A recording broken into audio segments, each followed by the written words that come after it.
History remembers Abraham Lincoln as the great emancipator, the unyielding commander-in-chief who steered a divided nation through its bloodiest conflict. His image, etched in marble in memory, is one of stoic strength, unwavering resolve, and profound wisdom. Yet beneath the public facade of the rail-splitter-turned-statesman lay a private battle, an unseen burden that shaped his character, influenced his decisions, and clung to him like a relentless shadow throughout his extraordinary life.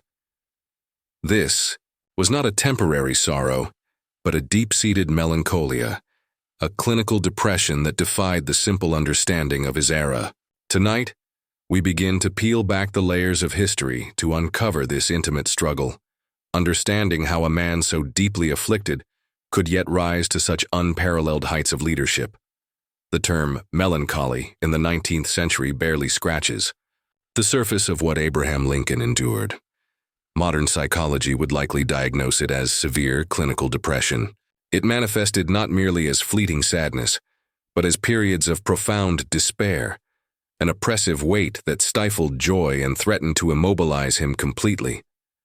This was a condition that permeated his very being, influencing his interactions, his perceptions, and his relentless drive. It was a paradox, a mind capable of unparalleled clarity and wit, yet simultaneously besieged by an internal darkness. The first whispers of this shadow emerged not in the grand halls of power, but in the raw, untamed frontier. Even as a gangly youth in rural Indiana, Lincoln was observed to possess a temperament distinct from his jovial, rough-hewn neighbors. While others indulged in boisterous games and communal laughter, young Abe often retreated into his own thoughts, consumed by a quiet intensity. His stepmother, Sarah Bush Lincoln, a woman he deeply cherished, often noted his solitary nature, his tendency to drift into fits of abstraction. These weren't simply moments of thoughtful contemplation. They were windows into a mind that wrestled with a profound, often inexplicable internal ache. This innate predisposition to introspection, coupled with the frequent hardships of frontier life, the loss of his mother and sister at a young age, the brutal physical labor, the intellectual starvation, sowed the early seeds of his lifelong struggle. As Lincoln transitioned into young adulthood in New Salem, Illinois, the pattern became more discernible.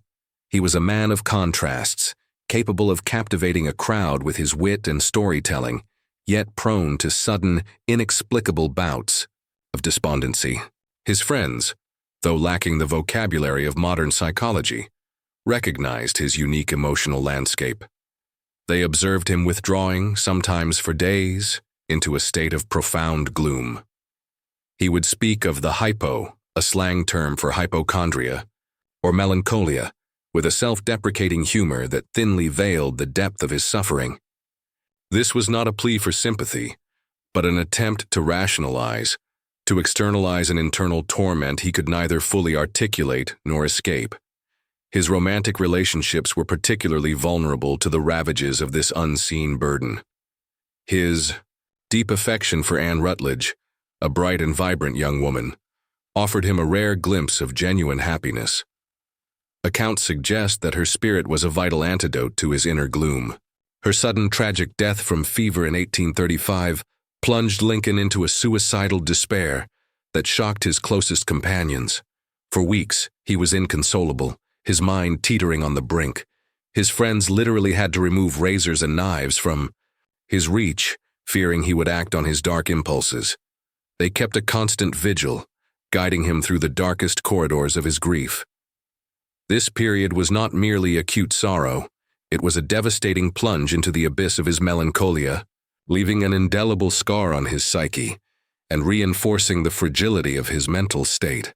It is here, in the depths of his profound anguish over Anne, that a crucial yet rarely discussed aspect of Lincoln's struggle comes into focus.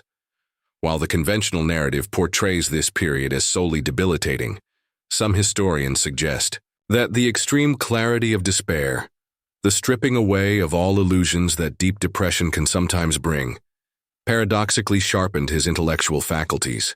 In his utter vulnerability, He was forced to confront fundamental questions of life, death, and purpose with an intensity few ever experience. This wasn't a sudden cure, but a brutal refinement. The pain, rather than just breaking him, began to forge a deeper, more empathetic understanding of human suffering, laying the groundwork for the profound compassion that would define his later leadership. His ability to articulate universal sorrow, to empathize with the immense losses of the Civil War, was, in a dark and twisted way, born from these early agonizing experiences. He understood the cost of pain personally. His struggle to maintain a semblance of normalcy in Springfield, as he embarked on his legal career, further illustrates the immense strength required to function while battling such an internal foe. He found solace, or perhaps a temporary reprieve, in the relentless demands of his law practice. The structured logic of legal arguments, the need for clear, concise reasoning, and the constant engagement with other minds provided a distraction, an external focus that momentarily pushed back the encroaching darkness. His wit, legendary in legal circles, often served as a defensive mechanism, a way to deflect personal discomfort, to lighten the mood, and to channel the intense energy that, left unchecked, might consume him. Colleagues often remarked on his ability to pivot from profound melancholy to a sudden, uproarious joke, a coping mechanism that masked the deeper internal struggle. Yet the nights were different. The solitude of his study, the quiet hours after a demanding day in court, these were the times when the melancholy would reassert its dominance. He would sit by the fire, long after his household and the town had fallen silent, his thoughts spiraling. The letters he wrote during this period, though guarded, sometimes hint at the crushing weight he carried. One correspondent, after visiting Lincoln, described him as the most melancholy man I ever saw. This wasn't merely the fatigue of a demanding life. It was the characteristic gloom of his condition, a persistent background hum of despair that colored his every experience. The burden of this mental struggle, though private, profoundly shaped his character. It instilled in him an unparalleled empathy for human suffering, a deep understanding of the fragility of the human condition that would prove invaluable when he faced the unprecedented devastation of the Civil War. It forged in him an incredible resilience, forcing him to find inner strength even when he felt utterly depleted. He learned to push through the oppressive weight, not by conquering it, but by carrying it. This profound, unseen battle was, in essence, his first great war, a crucible that tested his spirit and, perhaps paradoxically, prepared him for the monumental challenges that lay ahead. It taught him the profound lesson that even in the deepest despair, purpose and duty could offer a lifeline, a reason to endure. As Abraham Lincoln navigated the complexities of law and a burgeoning political career in Springfield, the melancholy that had shadowed his youth did not dissipate. Instead, it subtly wove itself into the fabric of his adult life, influencing his most intimate relationships and shaping his unique approach to public service. This period, often romanticized for his rise from obscurity, was in reality a crucible where personal happiness and political ambition were constantly tested by the persistent internal shadow. His marriage to Mary Todd in 1842 was, in many ways, a union of opposites yet bound by a profound, if often tumultuous, affection. Mary was vivacious, ambitious, and prone to emotional highs and lows that mirrored and sometimes exacerbated Lincoln's own melancholic tendencies. He adored her sharp intellect and lively spirit, which often provided a much-needed counterpoint to his introspection. Their home, especially with the laughter of their young sons, Robert, Eddie, Willie, and Tad, offered moments of genuine warmth and light. These were the precious respites, the brief glimpses of normalcy that Lincoln desperately clung to, knowing that the shadow was always lurking at the periphery. Yet even in these domestic moments, the melancholy could intrude. Biographers and contemporaries noted instances where Lincoln would retreat into himself, becoming distant and withdrawn, even from his beloved family. Mary, herself prone to bouts of depression and anxiety, often struggled to understand or cope with his deep periods of gloom. This emotional complexity within their marriage forged a unique bond, but also brought immense strain.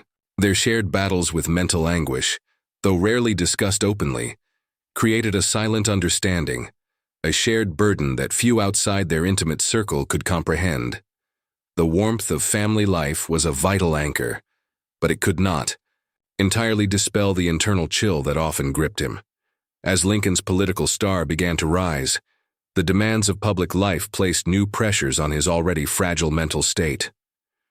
His single term in the U.S. House of Representatives, 1847-1849, provided a glimpse into the national political arena, but also the relentless scrutiny and partisan attacks that came with it. While he found success as a debater and legislator, the public spotlight intensified his need to control his inner demons. He honed his legendary wit and storytelling not just as tools of persuasion, but as a sophisticated coping mechanism. A well-placed joke could diffuse tension, disarm an opponent, and, perhaps most importantly, provide a momentary release from the oppressive weight he carried. It was a remarkable performance, a man using laughter to ward off the very darkness he felt within. His return to Illinois and the practice of law following his term in Congress coincided with a period of renewed political fervor, particularly surrounding the issue of slavery. The Kansas-Nebraska Act in 1854 reignited his passion for public service, drawing him back into the political fray with a renewed sense of purpose. This intellectual engagement, the fierce moral clarity of the abolitionist cause, provided a powerful external focus that could, at times, push back the melancholic tide. Yet the relentless campaign trail, the grueling debates, especially those against Stephen Douglas in 1858, were physically and emotionally exhausting. The highs of public adulation were often followed by the inevitable lows of exhaustion and doubt, moments when the shadow felt particularly heavy. He was a man driven by conviction, yes, but also haunted by the knowledge that failure might plunge him back into an emotional abyss he desperately sought to avoid. The most devastating personal blows during this period, however, came from within. His own home.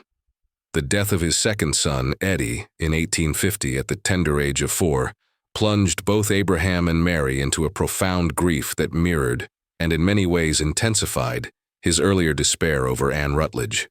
This was a loss that ripped through the fragile fabric of their family happiness. For Lincoln, Eddie's death reawakened the primal fear of loss that had plagued him since childhood. He grappled with existential questions, searching for meaning in a world that seemed determined to inflict pain. Mary's grief was even more overt, often manifesting in uncontrolled weeping and deep withdrawal, challenging Lincoln to support her even as he wrestled with his own intensified melancholy. This shared sorrow, while deeply isolating, also created a unique crucible for their marriage, testing its limits and forging a resilient, if often strained, bond built on shared suffering. It is in these successive crucibles of personal anguish, the loss of Anne, the political setbacks, and most profoundly, the death of Eddie, that the unseen burden began to paradoxically temper Lincoln's spirit, preparing him for the unimaginable trials to come. While his depression was a source of immense suffering, it also served as a unique school of resilience. Each plunge into despair, each desperate struggle to pull himself back, honed his emotional fortitude. He learned to function under immense psychological pressure, to draw upon inner reserves of strength even when his soul felt broken. His melancholic nature forced a profound introspection, a relentless questioning of purpose and morality that led to a deeper understanding of justice, suffering, and the human condition. He came to comprehend intimately the immense cost of pain and loss, a grim preparedness for the national anguish he would soon be tasked to lead. The very weight of his inner turmoil gave him a gravity, a solemnity, and an empathetic depth that few leaders possessed. It was not a weakness, but a dark, powerful teacher. By 1860, as the nation teetered on the brink of disunion, Lincoln's personal crucible had forged a man uniquely equipped for the impending storm. The dark currents of his internal life, repeated encounters with despair, had, against all logic, prepared him for the most crushing burden a president could face. His nomination for the presidency, though a triumph of ambition and political skill, was also an entry into a new, terrifying arena where his private demons would meet public catastrophe. The election campaign itself, filled with vitriol and the ominous rumblings of secession, was a test of endurance unlike any he had faced. He knew, with a certainty born of long experience, that even if he won, the greatest battles, both for his country and within himself, were yet to come. The shadow, always present, was now poised to expand, encompassing not just his soul, but the very soul of a fracturing nation. The year 1861 dawned, not with the hopeful promise of a new presidential term, but with the ominous thunder of secession. As Abraham Lincoln stood on the precipice of the presidency, the nation he was sworn to protect was tearing itself apart. The weight of the Union, already fracturing, settled upon his shoulders with an intensity that would have crushed a lesser man.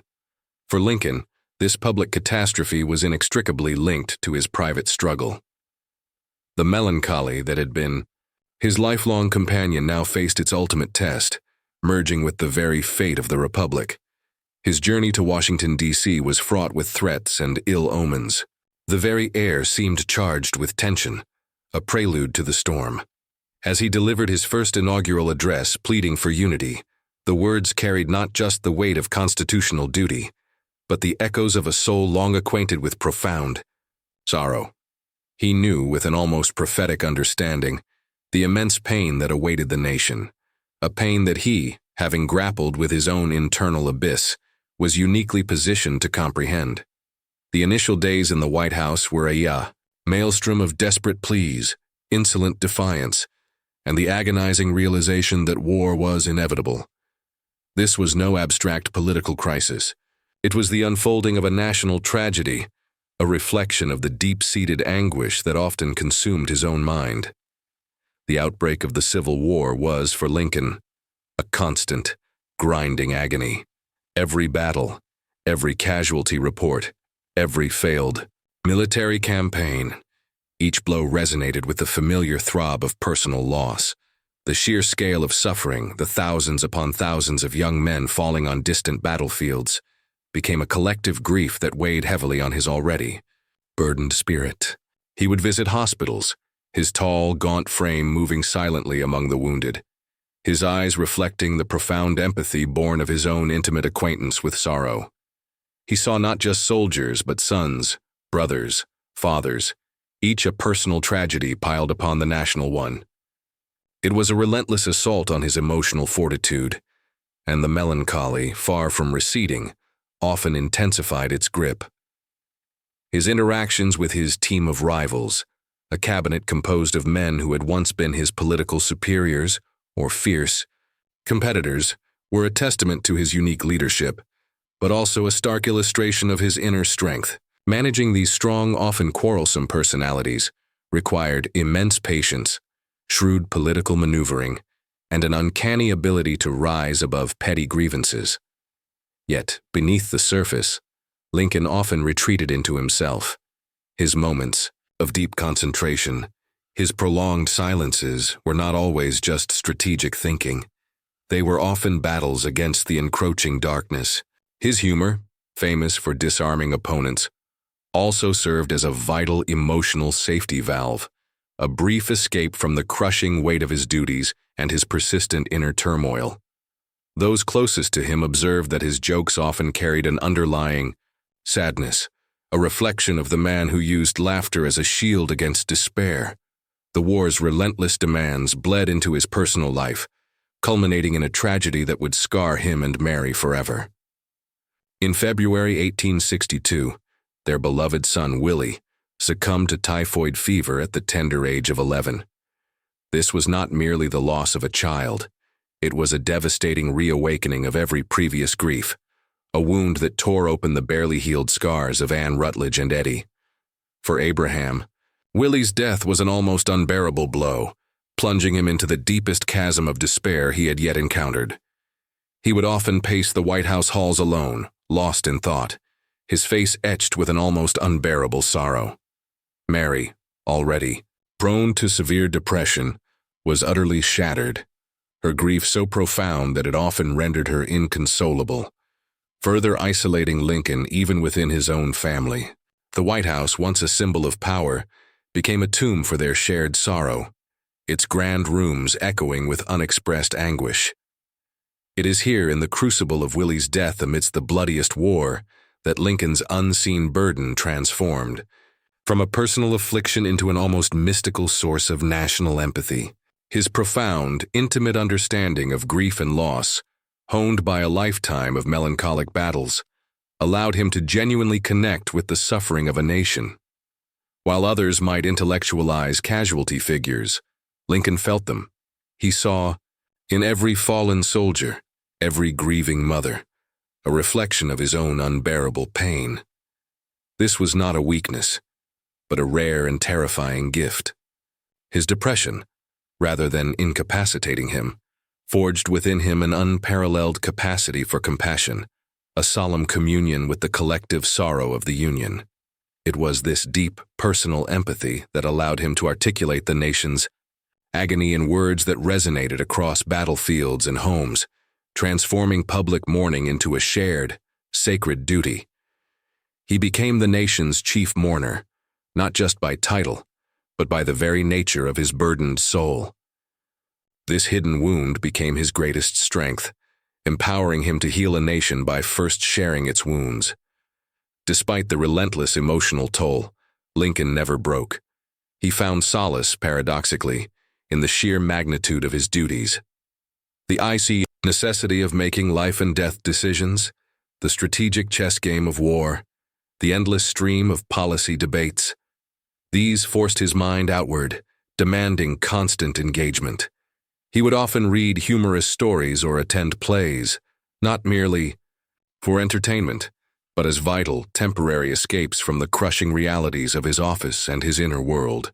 His sharp intellect, honed by years of wrestling with complex legal and philosophical questions, now applied itself with relentless focus to the preservation of the Union. He learned to compartmentalize, to push the profound despair to the back of his mind, allowing the relentless demands of the presidency to act as a strange, unwelcome antidote to complete emotional collapse.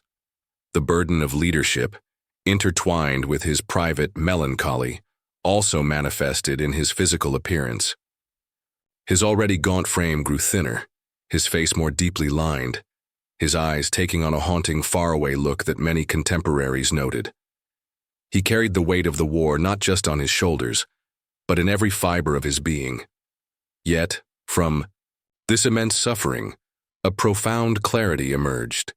His unwavering resolve, his moral clarity on the issue of slavery, and his insistence on reconciliation were not born of naive optimism, but from a deep, hard-won understanding of the human cost of conflict and division. He knew intimately the soul's anguish, and he was determined that the nation would not suffer needlessly for long. As the war ground on, and the Union finally began to gain the upper hand, Lincoln's spirit, though still burdened, seemed to gather a quiet strength. The hope for peace, for reunification, shone through the persistent gloom. His second inaugural address, delivered with a solemnity that transcended politics, was a testament to this journey. It was a sermon, a prayer, a profound meditation on suffering, divine will, and the path to a lasting peace, spoken by a man who understood the deepest sorrows of his nation because he carried them within himself. The unseen burden had not vanished, but it had, irrevocably, shaped him into the leader history would forever revere. As the brutal tides of the Civil War began to turn in favor of the Union, a new, complex burden settled upon Abraham Lincoln's shoulders. The prospect of victory, far from offering immediate relief, brought with it a fresh wave of anxieties. How to bind the nation's gaping wounds, how to reconcile a fractured people, and how to lead a broken country into a future free of slavery, yet burdened by immense pain. For Lincoln, the cessation of hostilities meant not an end to his personal struggle with melancholy, but a shift in its manifestation, casting a long, introspective shadow over his momentous efforts to rebuild. The final years of the war were a relentless test of his spirit. The triumphs, Vicksburg, Gettysburg, Sherman's March to the Sea were celebrated by the public, but for Lincoln, they were punctuated by the staggering casualty lists that crossed his desk daily. Each victory, bought with rivers of blood, deepened his profound sense of sorrow. His gaunt face, etched with lines of worry, became a public canvas for the nation's suffering. The weight of his decisions, the responsibility for every lost life pressed down on him, echoing the familiar despair of his earlier years. Yet it was precisely this intimate acquaintance with grief that imbued his vision for peace with an unparalleled compassion. His policy of malice toward none, with charity for all, was not merely a political calculation. It was the heartfelt plea of a man who understood the profound, lingering scars of loss. His own battles with melancholy had taught him the devastating power of internal conflict, and he recognized that the nation, too, required a path to emotional and spiritual healing, not just political subjugation. He saw the humanity in the defeated Confederates, not just as enemies, but as fellow Americans who had suffered immensely. This remarkable capacity for empathy, often born from the very depths of his own pain, became the cornerstone of his Reconstruction policy, a testament to his belief in forgiveness and national unity, even when others clamored for vengeance. The shared burden of mental anguish continued to define his complex relationship with Mary Todd Lincoln. Her grief over Willie's death, coupled with her own fragile mental state, often manifested in public outbursts and profound bouts of despair. Lincoln, though himself consumed by the war, tirelessly attempted to soothe her, understanding her pain from his own harrowing experiences. Their White House was, at times, a somber reflection of their private struggles, a place where profound national decisions were made amidst the quiet suffering of its inhabitants. Their reliance on each other, forged in shared sorrow, became a silent testament to their enduring, if often strained, bond. He understood her darkness, for he lived with his own. As the war drew to a close, Lincoln's public addresses became increasingly imbued with a philosophical, almost theological reflection on suffering and divine purpose. His second inaugural address, delivered just weeks before his assassination, stands as perhaps the most profound expression of his burdened soul and his transcendent vision. In it, he pondered the inscrutable will of God, the shared culpability of both North and South for the sin of slavery, and the necessity of reconciliation rooted in compassion. There was no triumphalism, no self-congratulation, but a profound humility and a somber acknowledgement of the immense sacrifices. The lines, "with malice toward none, with charity for all, with firmness in the right as God gives us to see the right. Let us strive on to finish the work we are in, to bind up the nation's wounds," were not just political rhetoric. They were the heartfelt testament of a man who, having bound up his own persistent wounds, now sought to heal a nation. This speech, steeped in a melancholic wisdom, perfectly encapsulated the man who had faced the abyss and emerged with a deeper understanding of grace. Here lies one of the most poignant and paradoxical twists in Lincoln's story. His lifelong battle with melancholy was not merely an impediment he overcame, but arguably the very forge in which his unique leadership was hammered. His profound understanding of suffering, cultivated through decades of personal despair, equipped him with an empathy so vast, so genuine, that it allowed him to lead a nation through its darkest hour with unparalleled humanity. He did not merely manage the war. He felt it, embodying the nation's collective sorrow. His ability to articulate universal grief, to find meaning in unfathomable loss, to offer compassion rather than retribution. These were not academic virtues, but the direct, agonizing fruits of his unseen burden. His melancholy, far from making him weak, made him the indispensable architect of peace. It was his internal wilderness that taught him how to navigate the nations. He possessed a clarity born of pain, a wisdom forged in despair, transforming a private affliction into the very tool by which he sought to heal a fractured republic. In his final days, as spring blossomed in Washington, Lincoln's spirit seemed to find a quiet solace, a brief respite from the relentless storms. The war was ending, the Union preserved, and the path to a future without slavery was clear. Yet even in these moments of triumph, flashes of his characteristic gloom remained. He spoke often of dreams, some unsettling, some prophetic. He was weary, deeply weary, but there was a sense of profound purpose fulfilled. His last public address on April 11, 1865, spoke of Reconstruction, of extending the franchise, of building a new nation. It was a vision of hope, delivered by a man who had stared into the deepest despair and emerged with a quiet, hard-won belief in the possibility of redemption. The curtain fell on his life just days later, in a senseless act of violence. But the legacy of Abraham Lincoln, forever intertwined with his unseen burden, remains. He taught a nation that even from the depths of personal anguish, monumental strength can be forged, and that true leadership often emerges not from invulnerability, but from the profound empathy born of enduring the most profound human sorrows. His quiet battle with melancholy, though private, ultimately shaped the very soul of a nation. The spring of 1865 brought with it a fragile, almost unbelievable peace. After 4 years of unimaginable bloodshed, the Union was preserved, slavery abolished, and the long, agonizing war finally drawing to a close. For Abraham Lincoln, these final days were a complex tapestry of exhaustion, quiet triumph, and a persistent underlying weariness. The melancholy had not vanished. It had merely retreated to its familiar, more subdued hum, a chronic companion in his moments of respite. Yet in this fragile peace a deeper serenity seemed to settle upon him, a sense of profound purpose fulfilled.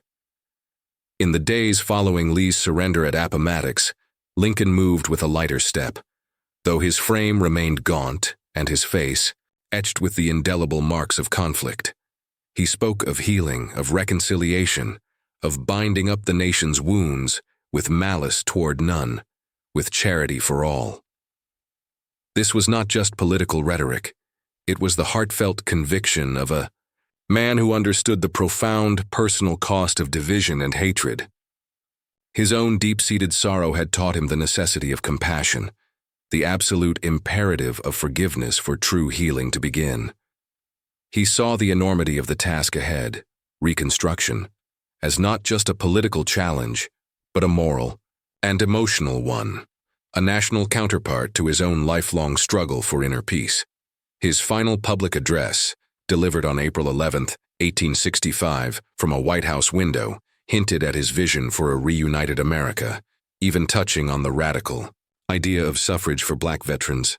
There was a quiet strength in his words, a measured optimism, but also the unmistakable undercurrent of his deep contemplation.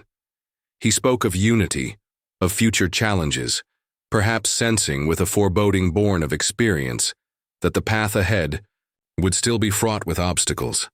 Those who observed him closely noticed the almost ethereal quality about him in these last days, a man who seemed to have endured so much, yet carried himself with a quiet dignity, a profound sense of destiny achieved. The vast weight of the war was lifting, but the scars remained, visible and internal. It is one of history's cruelest ironies, a twist that forever alters the narrative of his burden. Lincoln's lifelong acquaintance with profound melancholy, his repeated brushes with death and despair, may have, in a morbid and unexpected way, prepared him for the sudden, violent end that awaited him. Unlike many, he had grappled with the fragility of existence, the capriciousness of fate, and the ever-present specter of loss. He had stared into the abyss of his own mind and returned. This inner fortitude, forged in countless nights of wrestling with the shadow, perhaps granted him an almost unnerving calm in the face of his own mortality. His personal battles had given him a certain philosophical detachment, a quiet acceptance of life's inherent suffering and unpredictability, making him uniquely prepared, both spiritually and psychologically, for a swift and unexpected demise. He was a man who had already faced death within his soul, and thus, when it came for his body, he met it perhaps with a profound, almost peaceful resignation that would have eluded others. His journey through the depths had rendered him fearless of the end. The shot fired by John Wilkes Booth at Ford's Theater on April 14, 1865, echoed not only through the confines of the theater, but reverberated across a nation poised for rebirth. It was an act of senseless violence that extinguished the life of a man who had just begun to lead his country into peace. The assassination plunged the Union into a new wave of grief and despair, a national trauma that mirrored the deep sorrow Lincoln himself had so often felt. The shock was profound, the sense of loss overwhelming. America had lost its guiding hand, its great conciliator, at the very moment he was most needed to heal the divisions he had worked so tirelessly to mend. In the aftermath of his death, the true extent of Lincoln's melancholy began to surface more clearly, even if imperfectly understood by his contemporaries. Friends, colleagues, and family members, unburdened by the need to protect the image of the wartime president, spoke more openly of his profound sadness. William Herndon, his law partner, would later meticulously document Lincoln's long struggle, providing invaluable insight into his internal life. These accounts, though often tinged with the biases of their time, painted a picture of a man who achieved greatness not in spite of his suffering, but perhaps in part because of it. His ability to connect with the common man, to articulate the nation's pain, to urge compassion in the face of bitterness, all were undoubtedly influenced by his own profound acquaintance with sorrow. The legacy of Abraham Lincoln is, therefore, inseparable from his unseen burden. His life stands as a powerful testament to the fact that profound strength can coexist with deep vulnerability, that leadership is not merely about outward show, but about the arduous internal battles fought and won, or at least endured. His melancholy, far from being a weakness, paradoxically cultivated an empathy, a resilience, and a wisdom that few leaders in history have possessed. It allowed him to genuinely feel the anguish of a nation at war, to understand the human cost of every decision, and to offer a path to reconciliation born of true compassion. What can we, centuries later, learn from Lincoln's silent war? We learn the profound importance of resilience, the ability to push through even when the soul feels broken. We learn the transformative power of empathy, how understanding our own pain can open our hearts to the suffering of others. Learn that greatness is not found in the absence of struggle, but in the courage to face one's deepest demons, while simultaneously shouldering the burdens of a nation. Lincoln's story reminds us that even when consumed by a melancholy that threatened to paralyze, a person can still find purpose, still forge an enduring legacy, and still illuminate the path for others. His was a life of extraordinary achievement, born from profound inner turmoil. The shadow that walked with Abraham Lincoln was, in the end, not a darkness that extinguished his light, but a crucible that purified it, leaving behind a beacon of wisdom, compassion, and indomitable spirit that continues to guide us. The unseen burden ultimately became the source of his enduring light,